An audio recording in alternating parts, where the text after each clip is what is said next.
Agosto para sa Aries sign ay isang halo ng mga uri kung saan ang mga prospect ng pera ay magbabago ngunit hindi maiiwasan ang mga pakinabang. Ang hinaharap sa mga tuntunin ng mga trabaho ay mukhang mahusay kung ang isang tao ay nagsisikap na makuha ang pagkakataon. Ang iyong buhay at pag-ibig sa buhay ay magiging tumba. Ang kalusugan ay maaaring mangangailangan ng pansin sa pagkakaroon ng mga menor de edad na issue. Noong Agosto 2024, ang mga mag-aaral ng CGI na ito ay isang pahinga mula sa gawain sa akademiko, ngunit dapat manatiling nakatuon. Para sa inyong edukasyon, ang pagsisikap na inilalagay mo araw-araw ay maaaring makatulong sa iyo na magaling sa paaralan ngayong buwan. Ngunit ang libog ng mga saloobin o isang nanginginig na landas ay maaaring maalis ang iyong pansin. Ito ay maaaring alisin ang iyong pansin sa iyong pag-aaral at maging sanhi ng iyong problema nang walang kadahilanan. Ngayong buwan, subukang manatiling nakatuon at panatilihing inspirasyon ang iyong sarili na gumawa ng mas mahusay. Minsan, ang iyong pagmamataas at kawalang ingat ay maaaring maging sanhi sa iyo na tratuhin ang iyong pag-aaral ng walang kaunting pagsasaalang-ala. Kaya, huwag sumuko kapag malungkot ka. Maaaring may mga bagay na mas mahirap para sa iyo upang matuto ka agad. Kaya kailangan mo maglaan ng mga mas maraming oras. Batay sa kung paano gumagalaw ang iyong mga planeta, dapat kang gumawa ng mahusay na pag-unlad habang nagpapatuloy ang buwan.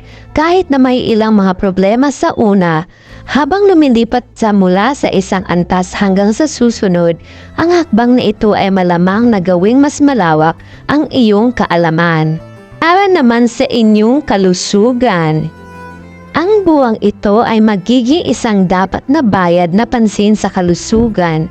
Bagaman, ang iyong zodiac Lord Mars ay nasa isang malakas na posisyon at magiging sa iyong pangalawang bahay sa simula ng buwan at pupunta sa iyong ikatlong bahay sa ika-26 ng Agosto at tataas ang iyong kalusugan ng maayos. Dagdagan nito ang iyong kaligtasan sa sakit. Ngunit dahil sa paningin ng retrograde Saturn na nakaupo sa 11 bahay sa iyong zodiac, ang ilang mga problema sa kalusugan ay maaaring mag-abala sa iyo sa pagitan. Bukod dito, ang pagkakaroon ng Keto sa ika-6 na bahay at ang pagkakaroon ng Rahu sa ika-12 bahay ay magpapasaya sa iyong sarili. Maaari kang magkasakit dahil sa iyong sariling mga pagkakamali. Tungkol naman sa karera, negosyo at iyong trabaho, sa buwang ito, si Saturn, ang Panginoon ng 10th house, ay nakaupo sa isang estado ng retrograde sa kanyang pag-sign na si Aquarius sa 11 bahay, dahil sa kung saan ikaw ay magtatrabaho ng gusto sa iyong bukid. Ang iyong pagsisikap ay makikita sa lahat. Ikaw ay magiging isang workaholic.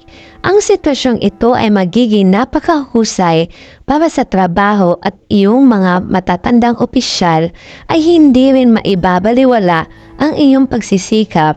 Ang Sun God ay magkakaroon ng buong paningin sa ika-10 bahay sa unang kalahati ng buwan dahil sa kung saan makakuha ka ng pakinabang ng isang magandang posisyon at maaaring tumaas ang iyong nasasakupan. Si Lord Mercury ng ika-6 na bahay ay nakaupo sa ika-9 bahay kasama si Venus sa simula ng buwan. Dahil sa kung saan ang mga walang trabaho ay maaaring makakuha ng trabaho at ang mga kasalukuyan na sa isang trabaho at sinusubukan na baguhin ang kanilang trabaho ay maaaring makakuha ng isang bagong pagkakataon sa trabaho na magpapasaya sa kanila. Darating ang Venus sa Virgo sa Agosto 25 dahil sa kung saan kailangan mong harapin ang ilang mga kalaban kahit na nagtatrabaho ng husto sa lugar ng trabaho.